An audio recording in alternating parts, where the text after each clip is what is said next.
এখানে একটা 11 দাগের অঙ্ক, একটা সমীকরণ দিয়েছে যেখানে এক্স এর ভ্যালু হলো 4, ওয়াই এর ভ্যালু হলো 3, আর 3x+4y ইকুয়াল টু 12। এটা একটা লেখচিত্র অঙ্কন করতে হবে। যে লেখচিত্র অঙ্কন করে যে ত্রিভুজটা উৎপন্ন হবে লেখচিত্র, তার ক্ষেত্রফল বার করতে হবে। তা প্রথমে আমাদের সমীকরণটা আগে সলভ করতে হবে। সমীকরণ সলভ করে নেওয়ার পরে তারপরে আমাদের লেখচিত্র যে উৎপন্ন হবে লেখচিত্র খাতায়, সেখান থেকে আমাদের ক্ষেত্রফল বার করতে হবে। তো অঙ্কটা একটা ব্রিক প্রসেসের মধ্যে এগোবে। তো প্রথমে আমরা এইগুলো সমীকরণ তৈরি করি। যদি আমি বলি x=4, এটাকে আমাদের এক্স আর ওয়াই এর ভ্যালু বা মান বার করতে হবে। তাহলে কি করে বার করবো? আমরা সবাই জানি এটা কীভাবে পারবো, বলো কী হবে বল এটা। এক্স এর মান 4 মানে সবকটা এক্স এর মান কী হবে? এক্স এর সবকটা ভ্যালু কী হবে? 4। আর এক্স এর মান 4-এর জন্য ওয়াই এর মান আমরা যা খুশি নিতে পারি, ঠিক আছে। সাপোজ নিলাম দূরে দূরে সংখ্যা, যেমন 3 নিলাম একটা, 6 নিলাম একটা, 9 নিলাম একটা। একটু দূরে দূরে নিলাম যাতে ছবিটা আমাদের ঠিকঠাক দূরে দূরে পরিষ্কার হয়। আর কাছাকাছি বিন্দু মানে 3, 4, 5 যদি পরপর নিই না, বিন্দুগুলো কাছাকাছি হবে, তখন সমস্যা হবে। ক্লিয়ার হয়ে গেল? তাহলে এই একটা 1 নম্বর সমীকরণ। একটা সমীকরণ নিচ্ছে, ওয়াই এর মান কী বলেছে? 3। তাহলে এক্স আর ওয়াই, তাহলে এক্স আর ওয়াই এর মান বার করবো আমরা। তাহলে এক্স আর ওয়াই এর মান করবো, তাহলে ওয়াই এর মান সবকটা কী হবে?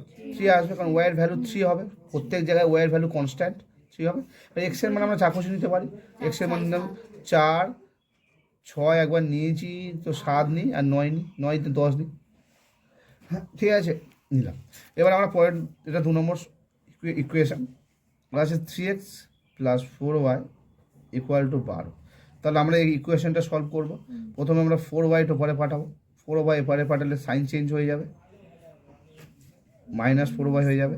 এক্সটা 3টার সঙ্গে মাল্টিপ্লিকেশন আছে, এবারে চলে গেলে ডিভিশন হয়ে যাবে, মানে গুণ আছে, ভাগ হয়ে যাবে। এটা এটা এটা হলো 4 নম্বর সমীকরণ, এই 3 নম্বর সমীকরণ, ঠিক আছে। তো এখান থেকে আমাদের এক্স আর ওয়াই এর ভ্যালু বার করতে হবে।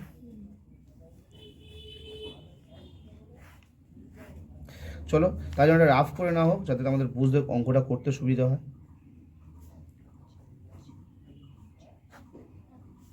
ঠিক আছে, তো দেখো এখানে আমাদের ওয়াইয়ের মান যা ধরবো সেটার সঙ্গে 4 কী হবে? গুণ হবে। গুণ হয়ে 12-এর সঙ্গে কী হয়? বিয়োগ হয়। এবং বিয়োগফল যদি 3 দিয়ে ভাগ হয়, তাহলে সেই সংখ্যাটা আমাদের কাজে লাগবে, নাহলে কাজে লাগবে না। তাহলে এখানে ওয়াইয়ের মান প্রথমে 1 ধরলাম। 4 1 যা মানে 4 1 কত হয়? 4। 12 থেকে 4 বাদ দিলে কত হয়? 8। 3-এর নামটায় 8 নেই, তাহলে 2 নিই আমরা। 4 2 কত হয়? 8। 8 8, 12 থেকে 8 বাদ দিলে কত? 4 হবে না, তো 3 নিই। 3 4-এ কত হচ্ছে? 12। 12 থেকে 12 বিয়োগ করলে কত? 0। আর 3কে দিয়ে 0 ভাগ করা যায়, উত্তর হবে কত? 0। ঠিক আছে, পরিষ্কার। এখানে 3 নিলাম, তাহলে 12 থেকে 12 বিয়োগ করলে 0 হয়। 0কে 3 দিয়ে ভাগ করলে কত হয়? 0। তাহলে এখানে কত নিয়েছি? 3। তাহলে এই জায়গাটার নাম কি? ওয়াই। তো তাহলে ওয়াইয়ের ভ্যালু কত নিয়েছি? 3। আর ভাগফল কত হচ্ছে? উত্তর 0। ঠিক আছে। আচ্ছা, পরের অঙ্কটা ধরো, পরের সংখ্যাটা নেওয়া যাক। তাহলে এখানে নেওয়া যায় 3 হচ্ছে 4 নিই। 4 4-এ কত হয়? 16। তাহলে 12 থেকে 16 হলো, বিয়োগ করলে হয়তো 4 আসছে, কারণ 4 একটা হলো তোমার মানে যৌগিক সংখ্যা, ঠিক আছে, 3 দিয়ে ভাগ যাবে। তাহলে একটা করে -1 নিই। -1 নিলে কত হচ্ছে? 4 1-কে 4, মাসে কী হয়ে যাচ্ছে? প্লাস, মানে সেই 16 হচ্ছে। সেই 16 হচ্ছে, হবে না। তাহলে এক কাজ করা যাক, -2 নিলেও হবে না, -3 নিলেও হবে না, ঠিক আছে। হ্যাঁ, -3 নিলে হয়ে যাবে। দেখ, -3 নিচ্ছি। 3 4-এ কত হয়? 3 4-এ 12। মাইনাস যদি আমি 3 ধরি, 3 4-এ 12, আর মানের মাসে কী হয়ে যাবে? প্লাস। তাহলে 12 আর 12 যোগ করলে কত হয়? 24। 24, 3 দিয়ে 24-কে ভাগ করলে 8 হয়, হ্যাঁ কি না? তারপর এখানে যদি -3 নিই, উত্তর হচ্ছে কত? হচ্ছে 8। কত হচ্ছে? 8। তাহলে এবার -4 নাও। 4 4 16। 16 আর 12 যোগ, মানে -4 নিলে এটা কি প্লাস হয়ে যাবে? তো 4 4 16, 16 আর 12 যোগ করলে কত হচ্ছে? 28। হবে না। তো -5 নাও। 4 5 20, 4 5 20, আর 12 যোগ করলে কত হচ্ছে? 32। ঠিক আছে। আচ্ছা, 6 নাও। -6 নাও, শুধু 6 নাও। শুধু 6 নিলাম। শুধু 6 নিলে কি 4 ছক কত হচ্ছে? 24। শুধু 6 নিচ্ছি, 4 ছক 24। 24 থেকে 12 বিয়োগ করো, কত হচ্ছে? 12। বড় সংখ্যার আগে কি মাইনাস না? 4 ছক কত? 24টা এখানে হচ্ছে, তাই কি না? তা মাইনাস, তো উত্তর কি হবে? -12। -12-কে 3 দিয়ে ভাগ করলে কত হচ্ছে? -4। উত্তর কত হচ্ছে? -4। তো এখানে নিচ্ছিলাম কত? 6। কত নিলাম? 6। ওয়াইয়ের মান নিয়েছি 6, আর উত্তর হচ্ছে কত? -4। তাহলে আমাদের সমীকরণ হয়ে গেছে। ঠিক আছে, এবার আমরা গ্রাফের মধ্যে অঙ্কটা এস্টাবলিশ করব।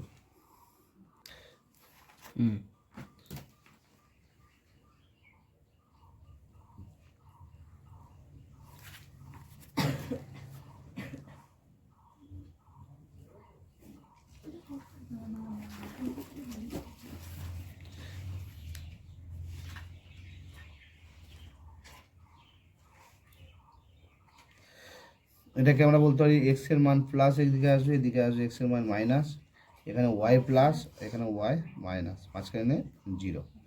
ওকে, তো প্রথম সমীকরণটা প্রথম তুলি। প্রথমে কি দেখো এখানে আছে, প্রথম এক্স আর ওয়াই, এক্স 4 ওয়াই কত 3, তাহলে এক্স 4, এক্স এখান থেকে 4 ঘর যাবো, 1 2 3 4, তাহলে এক্স 4 গেলাম, ওয়াই কত 3 উঠবে, 1 2 3, তাহলে এই বিন্দুটা নিলাম। তারপরে এক্স 4 ওয়াই কত 6, এক্স 4 ওয়াই 6, তো 6 মানে 5 এখানে হবে। তারপর একটা এক্স 4 ওয়াই কত 9, 9 মানে এই জায়গাটা হবে। এই জায়গাটা বুঝতে পেরেছো তো? তারপর এক্স প্রতি ক্ষেত্রে এক্সের ভ্যালু তো কনস্ট্যান্ট, তাই এক্স 4 গেলাম ওয়াই 3, ফের এক্স 4 গেলাম ওয়াই 6, ফের এক্স 4 গেলাম ওয়াই কত 9। বুঝতে পেরেছো? বুঝতে পেরেছো তো? এটা হলো একটা সমীকরণ হলো। তো এখানে লাইন টেনে নিই।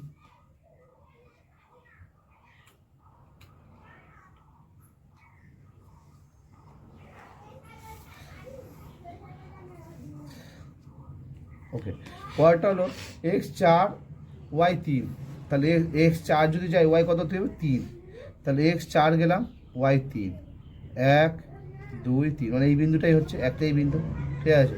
তারপর এক্স 7 ওয়াই 3, তাহলে এক্স 7 গেলাম, এই যে 5 6 7 ওয়াই কত 3, এই বিন্দুটা হচ্ছে।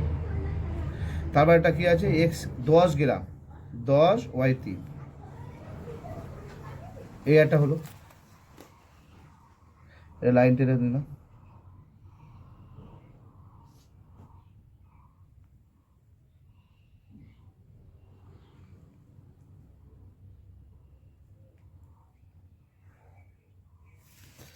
আচ্ছা, হয়ে গেল। এবার পরেরটা কি বলেছে, পরেরটা বলেছে পরের যে সমীকরণ 3 নম্বর সমীকরণটা, এক্স 0 ওয়াই 3, তাহলে এক্স 0 মানে কোথাও যাবো কি আমরা, যাবো না, তাহলে ওয়াই 3 মানে এই জায়গাটা। আচ্ছা, তারপর একটা বলেছে এক্স শুধু 8 মানে +8 ওয়াই -3, তাহলে এক্স শুধু 8 দিলাম, 5 6 7 8, ওয়াই কত -3, মানে নিচে আসবে 1 2 3। পরেরটা বলছে এক্স -4, তাহলে এক্স -4 গেলাম, মাইনাস মানে এদিকে যাবো, আর ওয়াই কত, ওয়াই 6, 1 2 3 4 5 6, এই লাইনটাকে আমরা ছেদ করব।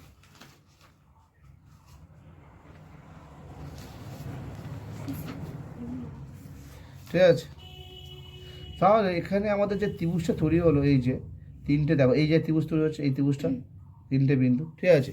এই যে বিন্দু ত্রিভুজ তৈরি, এই ত্রিভুজটা ক্ষেত্রফল করতে হবে। তো ভালো করে যদি ভালো করে দেখো এখানে ত্রিভুজটা, এই ত্রিভুজটার মান কত।